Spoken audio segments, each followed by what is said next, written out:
இங்கு வந்திருக்கக்கூடிய தமிழக வெற்றி கழகத்தின் தமிழ் சொந்தங்கள் அத்தனை பேருக்கும் என் இனிய மாலை நேர வணக்கங்களை தெரிவித்துக் கொள்கிறேன்.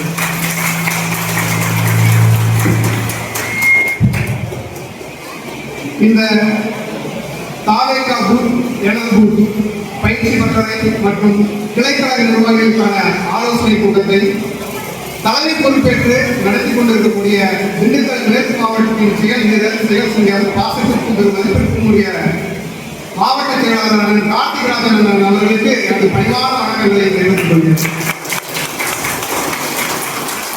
பழனி சட்டமன்ற தொகுதியின் மிகப்பெரிய நம்பிக்கை நட்சத்திரமாக இன்று எங்களுக்கெல்லாம் வழிகாட்டிக் கொண்டிருக்கக்கூடிய அண்ணன் பழனி பாலன் அவர்களுக்கு எனது பணிவான வணக்கங்களை தெரிவித்துக் கொள்கிறேன்.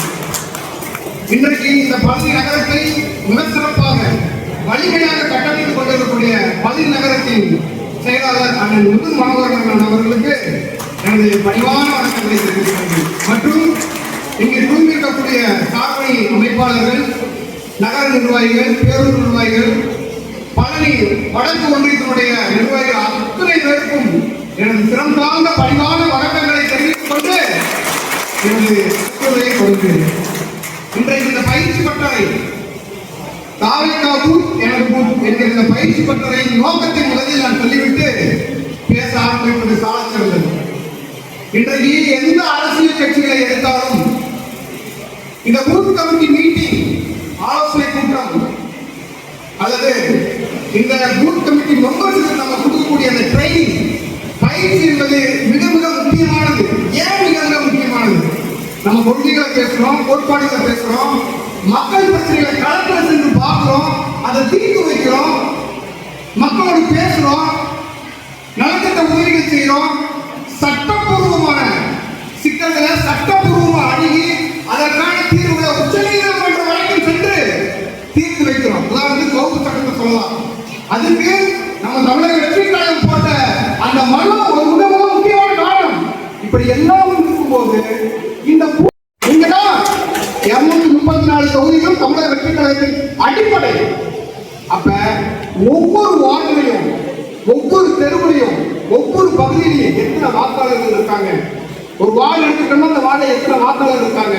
அது ஆண் வாக்காளர்கள் எத்தனை, பெண் வாக்காளர்கள் எத்தனை, புதிய வாக்காளர்கள் எத்தனை, அவங்களை எப்படி நம்ம கட்சிக்கு கொண்டு வரணும், நம்ம கட்சியின் கொள்கை கோட்பாடு சொல்லி எப்படி அவங்களை ஈர்க்கணும் அப்படிங்கிறது அந்தந்த வார்டுக்கு உட்பட்ட உங்களுக்கு தான் தெரியும். கிளைக்கழக நிர்வாகிகள் உங்களுக்கு தான் தெரியும். இன்றைக்கு மேலே அண்ணன் கார்த்திகராஜன் உட்கார்ந்துருக்காரு, அண்ணன் பழனிமாறன் உட்கார்ந்துருக்காங்க, புதுநெல்லை உட்கார்ந்துருக்காரு, நம்முடைய வடக்கு ஒன்றிய செயலாளர் அண்ணன் வெள்ளிமுத்து உட்கார்ந்துருக்காங்க. நம்ம எல்லாம் கட்டமைப்பை வலுப்படுத்துவோம். ஆனா ஒவ்வொரு வார்டிலும், ஒவ்வொரு வீட்டிலிருந்து, ஒவ்வொரு தாய்மார்களும், இளைஞர்களும், பெரியவங்க எப்படி தாவேக்காக ஓட்டு போவாங்க நீங்க செய்யற அந்த கலப்பணி தான். அதுக்காகத்தான் நீங்க பயிற்சி பண்றீங்க. நீங்க போய் ஒவ்வொருத்தையும் பேசணும், இன்டராக்ட் பண்ணணும், கலந்துரையாடணும். ஒரு தெருவில் என்னங்க பிரச்சனை, நம்ம தெருவில் என்னங்க பிரச்சனை, சாக்கடை வசதி இல்லையா, தண்ணி வசதி இல்லையா, நாங்க பண்ணிக்கிறோம், தமிழக வெற்றி கழகம் குளத்துக்கு வரும் அப்படின்னு சொல்லணும். அவங்க ஒரு கேள்வி கேட்பாங்க, எப்ப நீங்க ஆளுங்கட்சியே கிடையாது, நீங்க எப்படி சாக்கடை சரி பண்ணுவீங்க, குடிநீர் பிரச்சனை சரி பண்ணுவீங்க, மின்விளக்கு எப்படி சரி பண்ணி கேட்பாங்க. தமிழக வெற்றி கழகம் களத்துக்கு வரும்னு சொன்னாலே ஆளுங்கட்சி ஆட்டோமேட்டிக்கா எல்லாம் படிச்சுட்டு வந்துடும் அப்படிங்கிற பயம் ஆளுங்கட்சி இருக்கும். நீங்க போய் நின்று பாருங்க, களத்துல போய் நின்று பாருங்க. குடிநீர் பிரச்சனைக்காகவும், மின்சார பிரச்சனைக்காகவும், காலை பிரச்சனைக்காகவும் நீங்க போன அடுத்த ஒரு நாள்ல ஆளுங்கட்சியினுடைய ஒன்றிய செயலாளர் வந்து நடத்தி இருப்பாரு. ஆமா, தமிழக வெற்றி கழக நிர்வாகி அந்த இடத்துக்கு போயிட்டான், அது போனோம்னா அங்க இருக்கக்கூடிய அத்தனை மக்களுக்கு கேன்வாஸ் பண்ணிடுவோம், அத்தனை பேர் தமிழக வெற்றி கழகத்துக்கு போயிடுவாங்கிற பயம் எதிர்கட்சிக்கு வந்துடும். அதை நீங்க எல்லாரும் செய்யணும். புரியுதுங்களா? இதுதான் பூத் கமிட்டியோட மிக மிக இன்றியமையாத நோக்கம். ஒவ்வொரு பூத்துக்கும் எப்படி செயல்படுது, அது எத்தனை ஏஜென்ட்கள் போடணும், அதை பத்தி தான் அடுத்தடுத்து பேசக்கூடிய நம்ம நிர்வாகிகள், மாவட்ட நிர்வாகிகள்லாம் உங்களுக்கு ரொம்ப தெளிவாக எடுத்து சொல்லுவாங்க. இந்த சுருக்கம் போதும்னு நான் நினைக்கிறேன். அதுக்கடுத்து நம்முடைய பழனி சட்டமன்ற தொகுதிக்கு நான் வரேன். இந்த பழனி சட்டமன்ற தொகுதி எனக்கு மிகவும் நெருக்கமான தொகுதி. இந்த தொகுதி எனக்கு மிகவும் பிடிக்கும்.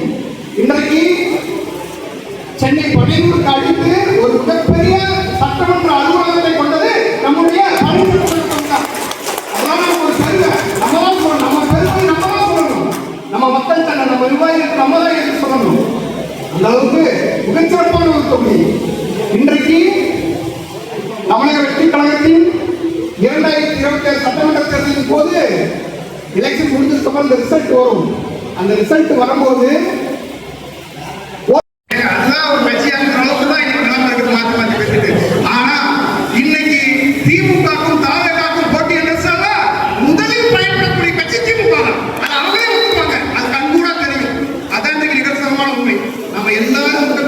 உழைச்சு நாம இந்த தமிழ்நாட்டில் நலவாழ்வு ஆட்சியை கொண்டு வரணுங்கிறத மிக மிக தெளிவாக வலியுறுத்தி இறுதியாக ஒன்று சொல்லி நான் நிறைவு செய்ய ஆசைப்படுறேன். இந்த கண்ணாடி முன்னாடி ஒரு கதை இருக்கு. எனக்கு கடந்த ஒரு சில நாட்கள் பயங்கரமா தலைவலி. நான் சரி ஏதோ மழையில் நடந்துட்டேன், கிளைமேட் மாறி இருக்கு, பயங்கரமா தலைவலிக்கு சொல்லிட்டு மெடிக்கல்ல ஹாஸ்பிட்டல் போய் மாத்திரை வாங்கி சாப்பிட்டு எனக்கு தலைவலியே சரியாகுது. அப்புறம் சில உறவினர்கள் சில நண்பர்களை கேட்கும்போது கண்ணில் பிரச்சனைகள் தான் தலைவலிக்கு, நீ போய் கண் மருத்துவரை பாரு அப்படிங்கிற போது நான் போய் கண் மருத்துவரை பார்க்குறேன். இப்படி கண் மருத்துவரை பார்க்கும்போது சொல்றாரு, ஆமா கண்ணில் தான் பிரச்சனை, கண் பார்வை நீங்க ரொம்ப ஸ்ட்ரெயின் பண்ணி பார்க்குறீங்க, அதனால உங்க மசில்ஸ் டிடெக்ட் பண்ணுறது தலைவலி வந்து சொல்றாரு. அப்போ சரிப்பா தெரிஞ்சவங்க சொந்தக்காரங்க ஃப்ரெண்ட்ஸாக கண்ணாடி வாங்கி போட்டுப்போ தலைவலி சரியாக போயிடும் அப்படின்னு சொல்கிறாங்க. சரி சொல்லி கண்ணாடி வாங்கி போட்டேன். கண்ணாடி வாங்கி போட்டுட்டு என்னோட ஆஃபீஸுக்கு வேலைக்கு போகிறேன். அந்த பார்த்துட்டு ஃப்ரெண்டு, ஏன்னா இவ்வளோ சின்ன வயசுலேயே கண்ணாடி போட்டேன், ஏன்னா போட்டாலும் குத்தங்கிறீங்க, பொருளைனாலும் குத்தங்கிறீங்க, உன்னை என்னதான் பண்ணுறதுங்கிற மாதிரி இன்றைக்கு